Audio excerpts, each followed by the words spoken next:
لله وكفى وسلام على عباده الذين اصطفى أما بعد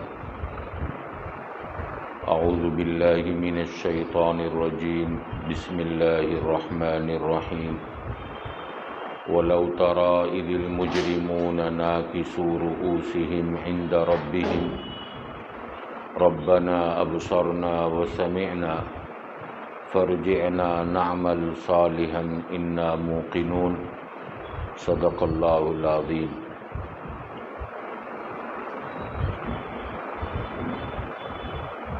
حق تبارک و تعالی جو ایمان والا اپنی زندگی کو شریعت اور سنت پر ڈالتا ہے تو اس پر کچھ انعامات اللہ اتارتے ہیں۔ کچھ انعامات کا ذکر ہوا، آج جو انعام کا ذکر کر رہے ہیں وہ یہ کہ اللہ رب العزت اس کو یقین کامل عطا فرماتے ہیں اور سکون عطا فرماتے ہیں۔ یقین اتنا مضبوط ہوتا ہے کہ اللہ سے ہونا یقینی جانتے ہیں۔ حضرت ابو بکر صدیق رضی اللہ تعالیٰ عنہ جب نبی کریم صلی اللہ تعالیٰ علیہ وسلم نے یہ آواز لگائی کہ مال کی ضرورت ہے، حضرت ابو بکر صدیق رضی اللہ تعالیٰ عنہ اپنے گھر کا سارا ساز و سامان لے کر آ گئے۔ جب اللہ کے نبی نے پوچھا کہ اپنے گھر والوں کے لیے کیا چھوڑا تو کہا اللہ اور اس کے رسول کا نام چھوڑ کر آیا۔ یقین کامل تھا کہ جو مال اللہ کے نبی پر، اللہ کے دین پر لگے گا اس سے میں کبھی فقیر نہیں بنوں گا، بلکہ جتنا مال لگتا جائے گا اتنا ہی جو ہے میرے کھاتے میں جمع ہوتا چلا جائے گا، اور اللہ رب العزت مجھے اور میری نسلوں کو کبھی ضائع نہیں کرے گا۔ یہ یقین کامل تھا۔ آج کے کھانے کا انتظام ہو گیا، کل کیا ہوگا اللہ ہی کرے گا۔ صحابہ کرام کی زندگیوں کو اٹھا کر دیکھیں، ان کے اندر جو یقین کامل تھا بڑا اعلیٰ سے اعلیٰ درجے والا تھا۔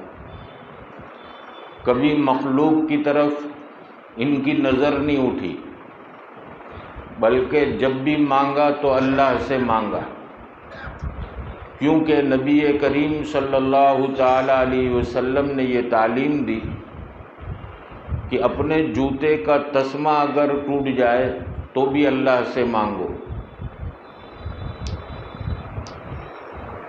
تو صحابہ کرام رضوان اللہ تعالی علیہ مجمعین کے واقعات ہمارے سامنے۔ صحابہ کرام کے بعد تابعین آئے، تابعین کی زندگیوں کے اندر بھی یہی یقین کامل موجود تھا کہ جہاں اللہ نے حکم دیا خرچ کرنے میں ذرہ برابر پیچھے ہٹ نہیں کی۔ اور آج میں اور آپ بول لیتے ہیں، سن لیتے ہیں، لیکن اندر جو دل کی یقین کی مایا بننی چاہیے وہ بنی نہیں۔ ہم نے کلمے کے اندر اقرار کر لیا لا الہ الا اللہ، کسی سے کچھ نہیں ہوتا، کرنے والی ذات اللہ کی ہے۔ اگر کوئی ہمارے سامنے ہمارا دشمن کھڑا ہو گیا جس کے پاس جو ہے وہ چیزیں موجود ہیں کہ جس سے ہماری جان کو خطرہ ہے، شریعت نے تدبیر بتلائی اور یقین بتلایا کہ بچانے والی ذات اللہ کی۔ ایک مشرک یا یہودی نبی کریم صلی اللہ تعالی علیہ وسلم کو سویا ہوا دیکھ کر تلوار ہاتھ میں لے کر کہنے لگا کہ اب تم کو مجھ سے کون بچائے گا؟ تو جب صحابہ میں اتنا یقین کامل تو نبی کی ذات میں کتنا ہوگا؟ کہ میرا اللہ بچائے گا۔ یہ سنتے ہی تلوار اس کے ہاتھ سے گری، حضور نے اپنے ہاتھ میں لی اور کہا اب بتاؤ تم کو کون بچائے گا؟ تو میرے دوستو، ایک طرف حالات چل رہے ہیں اور شیطان طرح طرح کے خیالات دماغ میں ڈال رہا ہے کہ آج یہ پوزیشن ہے، کل بچہ پیدا ہوگا، اس کا گزر بسر کیسے ہوگا، بچے کی شادی ہوگی، اس کی بیوی آئے گی، اس کا گزر بسر کیسے ہوگا۔ تو حق تبارک و تعالی فرماتے ہیں کہ روزی کی ذمہ داری جب میں نے لی ہے تو مومن کو چاہیے کہ نگاہ مجھ پر رکھے، نہ کہ جو ہے اپنی تدبیروں پر یقین کرے۔ جیسے آج ہم جو ہے اکثر اپنی زبان سے یہ جملہ نکال لیتے ہیں کہ میں نے تو پہلے ہی کہا تھا کہ یوں کر نہیں تو تو پت جائے گا، نہیں مانا۔ ارے اللہ کے بندے، یہ تو تقدیر میں تھا اور ہوا۔ بچانے والی ذات بھی اللہ کی، ڈبانے والی ذات بھی اللہ کی، پار لگانے والی ذات بھی اللہ کی، اور کشتی کو حالات کے اندر جو ہے گمراہ کرنے والی ذات بھی اللہ کی۔ مومن کو کہا کہ تو مضبوط کھڑا رہے، حالات جیسے بھی خطرناک ہو اور اتنی مشکل تجھے نظر آتی ہو کہ کوئی ایک گھونٹ پانی پلانے والا نہیں، اس وقت تیرے اندر سے یہ آواز نکلے کہ میرا رب مجھے پالنے والا ہے، میرے اہل و عیال کی روزی میرے رب کے ذمے ہے، میرا کام ہے کوشش کرنا اور رات کو اٹھ کر اللہ سے مانگنا۔ جب اللہ سے مانگنے کی عادت بنے گی تو یقین مضبوط ہوتا چلا جائے گا۔ اب دنیا والوں پر یقین نہیں ہوگا، اب یقین کس پر ہوگا؟ اللہ پر۔ اگر کوئی مالدار یہ کہہ دے کہ میں تمہارے پیچھے کھڑا ہوں، فکر مت کرنا، تو بھی نظر کس کی طرف ہو؟ اللہ کی طرف، کہ اللہ یہ تو ایک ذریعہ ہے، اصل کام تو بنانا آپ کے ہاتھ میں ہے، اے اللہ آپ میرے کاموں میں معین اور مددگار بن جائیے۔ تو خیر، آج جو ایمان اور یقین کے اندر جو آج کمزوری آئی، اس کی ایک وجہ یہ ہے کہ ہم نے دعاؤں کا اہتمام چھوڑ دیا، اور اس سے پہلے بھی شاید میں نقل کر چکا کہ اگر ہم کو دعا کی عادت نہیں تو گھڑی میں دیکھ کر بیٹھے کہ آج 2 منٹ اللہ سے مانگوں گا، دوسرے دن جو ہے 3 منٹ مانگوں گا، اس سے آگے ایک دن بڑھا پھر 1 منٹ بڑھاؤں گا۔ اس طرح رفتہ رفتہ جب اللہ سے مانگنے والے بن جائیں گے تو یہ دعا میں 1 گھنٹہ پونا گھنٹہ کہاں نکلے گا پتہ بھی نہیں چلے گا۔ اللہ والوں کو ہم دیکھتے ہیں کہ ہاتھ اٹھا کر جو دعا مانگنا شروع کی تو 2 گھنٹے نکل جاتے ہیں، پتہ نہیں چلتا۔ کیوں؟ رب سے مناجات کا مزہ مل گیا۔ اگر آج ہم کو حکومت کا کوئی عہدیدار یہ کہہ دے کہ تم لسٹ بنا کر آ جاؤ، تمہاری ایک ایک بات کو آج پورا کیا جائے گا، تو ہم جو ہے 2-3 منٹ میں بتائیں گے؟ نہیں، پورا جو ہے اگلے دن سے اس کا فکر کہ کل کیا کیا لکھنا ہے۔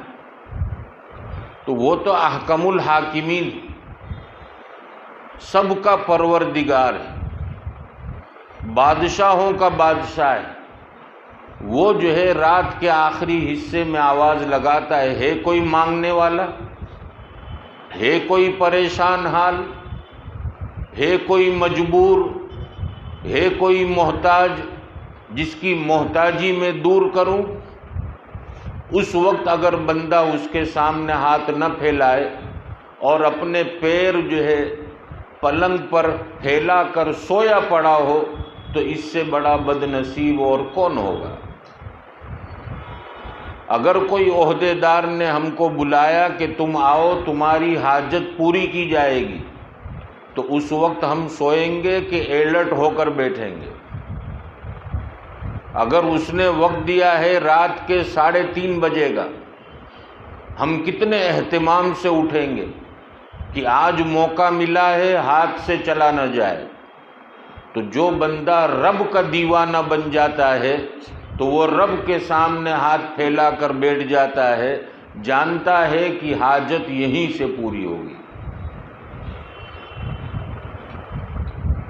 تو یقین کامل یہ دعاؤں کی برکت سے اللہ عطا فرماتے ہیں، اور ساتھ ساتھ میں ذکر کا اہتمام۔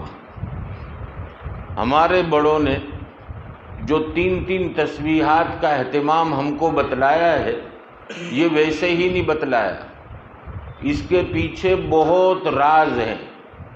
اس کے اندر ڈیپ میں آپ اترو گے تو پتہ چلے گا کہ اوہو اتنا سارا خزانہ اس میں چھپا ہے، اور ہم تو اس کو سرسری سمجھتے تھے، جماعت میں گئے تو پڑھ لی اور واپس اپنے مقام پر آئے تو چھوٹ گئی، اس کا کوئی اہتمام نہیں۔ میں صرف ایک جو ہے اشارہ کرتا ہوں کہ یہ جو ہے تیسرے کلمے کی جو تسبیح ہے یہ خلفائے راشدین کی تسبیح ہے، اور نبی کریم صلی اللہ تعالی علیہ وسلم نے فرمایا کہ میرے صحابہ ستاروں کے مانند ہے، ان میں سے جس کی اقتداء کرو گے ہدایت پا جاؤ گے۔ تو تیسرے کلمے میں پہلا لفظ آتا ہے سبحان اللہ۔ حضرت ابو بکر صدیق رضی اللہ تعالیٰ عنہ کثرت سے سبحان اللہ پڑھا کرتے تھے۔ دوسرا لفظ آتا ہے الحمدللہ۔ حضرت عثمان غنی رضی اللہ تعالیٰ عنہ کثرت سے الحمدللہ پڑھا کرتے تھے۔ تیسرا لفظ آتا ہے لا الہ الا اللہ۔ حضرت علی کرم اللہ وجہہ کثرت سے لا الہ الا اللہ پڑھا کرتے تھے۔ اور چوتھا لفظ آتا ہے اللہ اکبر۔ حضرت عمر فاروق کثرت سے اللہ اکبر پڑھا کرتے تھے۔ تو سبحان اللہ یہ حضرت ابو بکر کی تسبیح، الحمدللہ حضرت عثمان غنی کی تسبیح، اللہ اکبر حضرت عمر فاروق کی تسبیح۔ تو یہ خلفائے راشدین کی جس نے اقتداء کر لی ہدایت پا گیا۔ اور حضرت جی مولانا انعام الحسن صاحب نور اللہ مرقدہ سے میں نے سنا، حضرت فرمایا کرتے تھے کہ یہ 3 تسبیحات کو معمولی نہ سمجھو، یہ تمہارے لیے قلعہ کی حیثیت رکھتے ہیں، تم پر کبھی جادو نہیں ہوگا، جنات کے اثرات نہیں ہوں گے، روزی کے اندر تنگی نہیں ہوگی۔ اور اس کے بعد فرمایا اور بھی فضیلتیں ہیں اگر کوئی جو ہے سننا چاہے۔ تو پیارے دوستو، آج میری زبان اللہ کے ذکر سے غافل ہے۔ دنیا کے تذکرے اتنے آئے میری زبان پر کہ اب جو ہے دنیا ہی دنیا نظر آنے لگی۔ قرآن کریم میں ان مال والوں کے واقعات، قارون، حامان، شداد، یہ سب کے واقعات قرآن کریم میں کہ مال تو تھا، ایمان نہیں تھا، مال تو تھا، اللہ کا ذکر نہیں تھا، کیا حالت ہوئی؟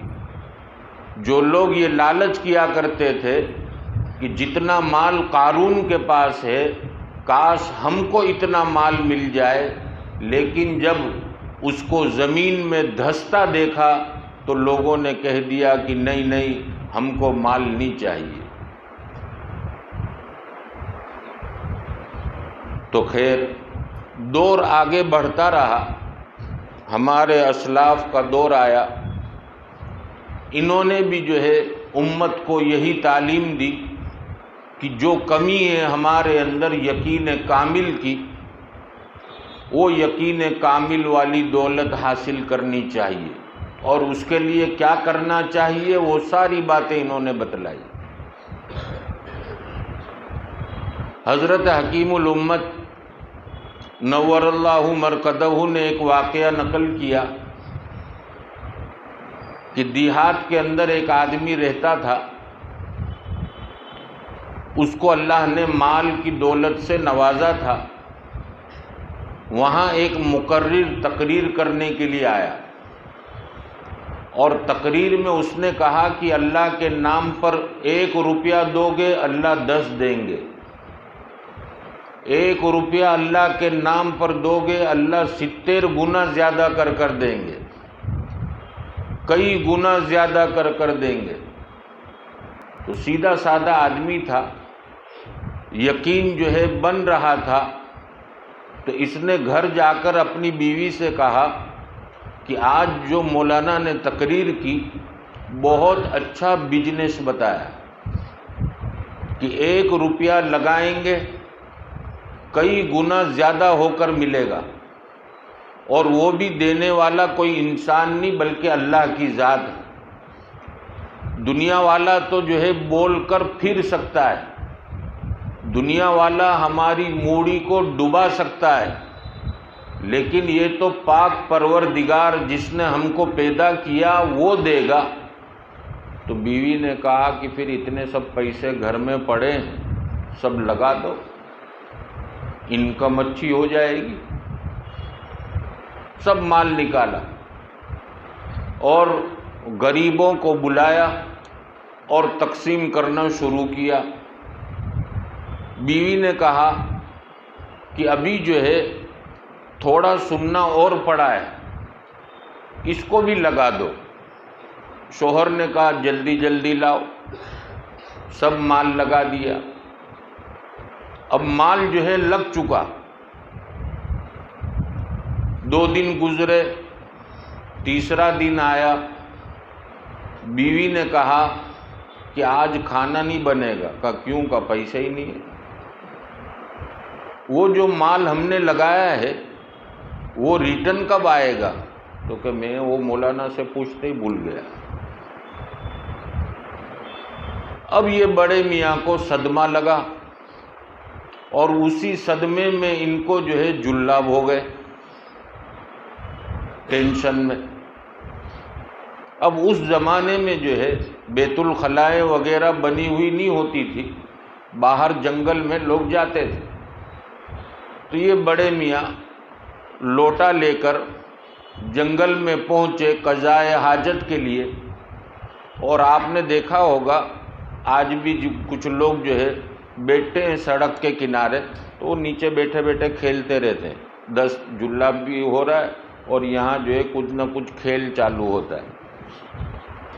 تو وہ بڑے میاں کے ہاتھ میں لکڑی آ گئی، وہ لکڑی سے زمین کو کھرچنے لگے۔ اتنے میں جو ہے نیچے سے چرو نظر آیا، پتل کا ہانڈا چمک رہا ہے، خوش ہو گئے اور جلدی جلدی جو ہے قضائے حاجت سے فارغ ہوئے، اور پورا جو ہے اندر سے نکالا، کپڑے کے اندر اس کو ڈھانکا کہ کوئی گاؤں والا دیکھ نہ لے، اور تیزی کے ساتھ اٹھا نہیں سکتے تھے، وزن بہت زیادہ تھا، لیکن پھر بھی جتنا ہو سکتا تھا تیزی کے ساتھ اپنے گھر پر آئے، اور بیوی کو کہا کہ میرے سننے میں کچھ گڑبڑ ہوئی، یہ تو 70 گنا سے بھی زیادہ ہے۔ بیوی نے کہا تم کو بہت فکر ہو گئی تھی اور اسی فکر میں تم کو ٹوائلٹ لگ گئی، تو شوہر نے کہا مجھے کیا معلوم کہ وہ اتنا ہگا کے دے گا۔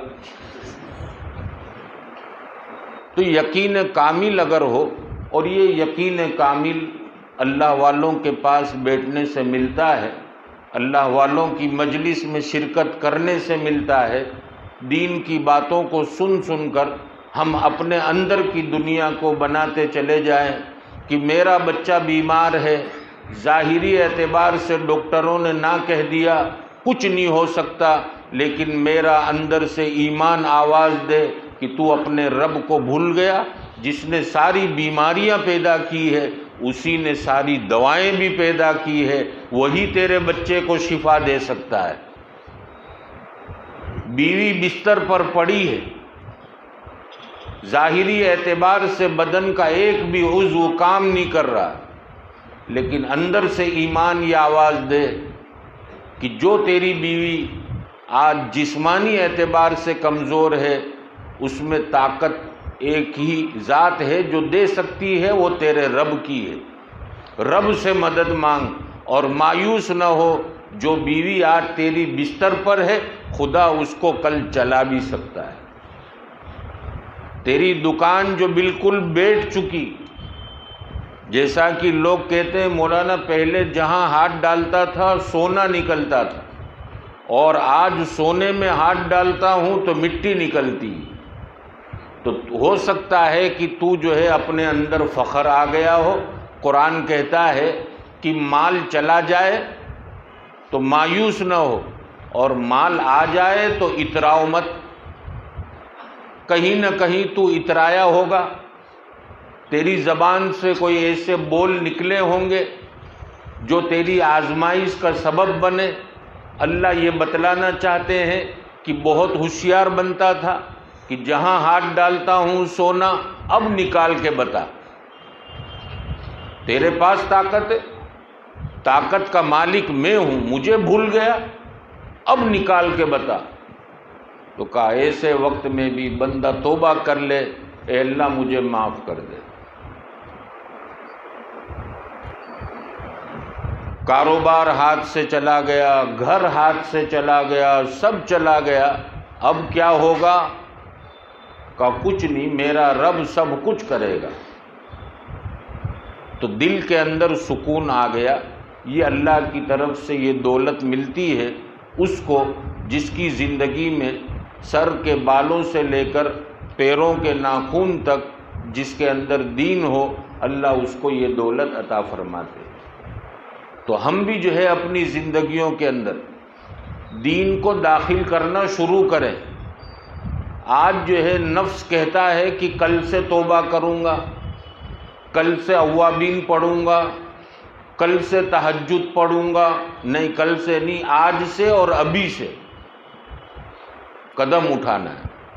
یہ نفس جو ہے اتنا تگڑا اور آرام پرست ہو گیا کہ یہ جلدی کھڑا نہیں کرے گا، کہے گا تھوڑا کھا لے، اور پھر اب تو حدیث بھی لوگ سناتے ہیں کہ حدیث میں ہے تمہارے بدن کا بھی تم پر حق ہے۔ میں نے پہلے یہ حدیث نقل کی کہ یہ حدیث کس وقت جو ہے بیان کی گئی تھی۔ وہ صحابی کا واقعہ کہ جو ہے دن بھر روزہ رکھتے تھے، رات بھر نفل نمازیں پڑھتے تھے، اور اتنا بھی وقت نہیں ہوتا تھا کہ اپنی بیوی کا حق ادا کرے۔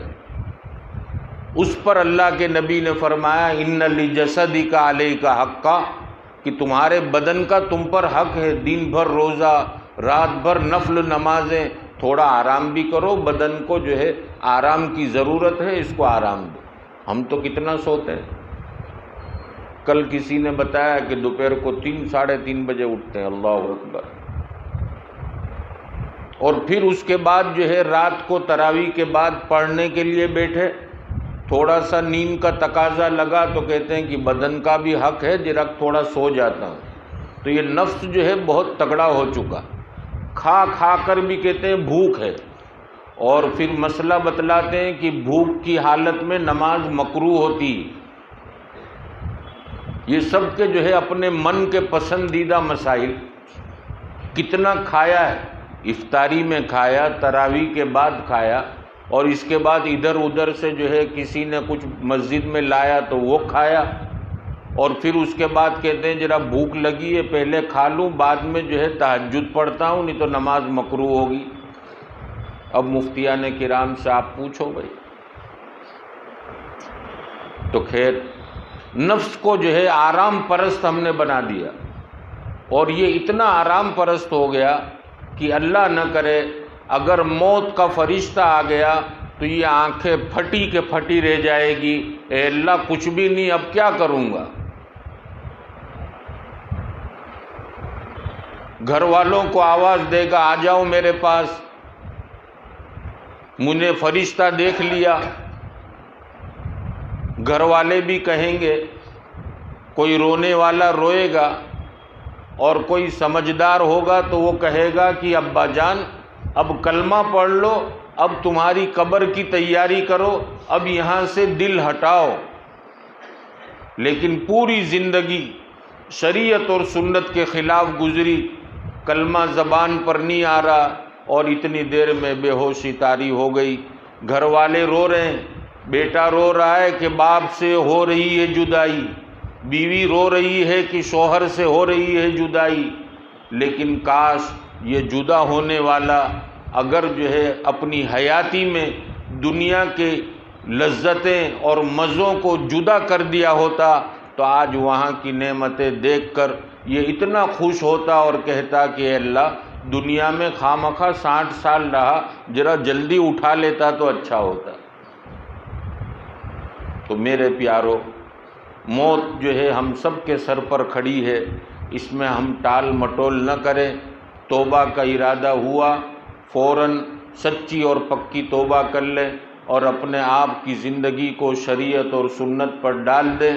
نہ معلوم آج کی رات ہماری آخری رات ہو اور صبح ہماری آنکھ کھلے اور ہم اللہ کے یہاں حاضر ہوں، اور پھر وہاں جو ہے شرمندگی، وہاں کا پچھتانا، یہ سب بیکار ہے. تبارک و تعالی مجھے ہم سب کو اس پر عمل کی توفیق عطا فرمائے. سبحانک اللہم و بحمدک و تبارک اسمک و تعالی جدک و لا الہ غیرک. اللہم لک الحمد کلہ و لک الشکر کلہ و الیک یرجع الامر کلہ. نحن نستغفرک و نتوب الیک و نصلی علی رسولہ النبی الکریم. اے اللہ ہم سب کے گناہوں کو معاف فرما دیجئے. مولا کریم آج جمعہ کی رات ہے، مولا کریم پیارے آقا پر کثرت سے درود پاک پڑھنے کی توفیق عطا فرما دیجئے. پیارے آقا کی سنتوں سے پیار اور محبت نصیب فرما کر زندگی کے ہر شعبے میں اس کو جاری کرنے اور اپنانے کی ہم کو سعادت اور توفیق نصیب فرما دیجئے. مولا کریم ماہ مبارک کے 2 عشرے ختم ہونے کے قریب ہے. مولا کریم آپ کے محبوب اور مقبول بندوں نے اس کو خوب وصول کیا. مولا کریم ہم سے بڑی غفلتیں ہوئی، اپنے فضل سے معاف فرما دیجئے، اور جو گھڑیاں باقی ہیں ان کو وصول کرنے والا بنا دیجئے. مولا کریم ہمارے اہل و عیال کی پریشانیوں کو آپ بخوبی جانتے ہیں. مولا کریم آپ اپنے خزانے سے ہماری مدد فرما دیجئے. مخلوق کا محتاج اور دست نگر نہ بنائیے. مخلوق کے سامنے ہاتھ پھیلانے سے ہماری نسلوں کی حفاظت فرما لیجئے. مولا کریم خوب ذکر و اذکار کا شوق، کلام پاک کی تلاوت کا شوق، بزرگوں کی مجلسوں میں اور بزرگوں کی صحبت میں بیٹھنے کا شوق اور ذوق عطا فرما دیجئے. مولا کریم ہم سب کو حرمین شریفین کی بار بار مقبول حاضری نصیب فرما دیجئے. آپ کے جتنے بندے اور بندیاں ہماری اس مجلس میں شریک ہے، سب کی جائز اور نیک تمنائیں پوری فرما دیجئے. ہم سب کو حرمین شریفین کی بار بار مقبول حاضری نصیب فرما دیجئے. اللہم صلی علی محمد النبی الامی وعلی آلہ وسلم تسلیما. سبحان ربک رب العزت عما یصفون وسلام علی المرسلین والحمد للہ.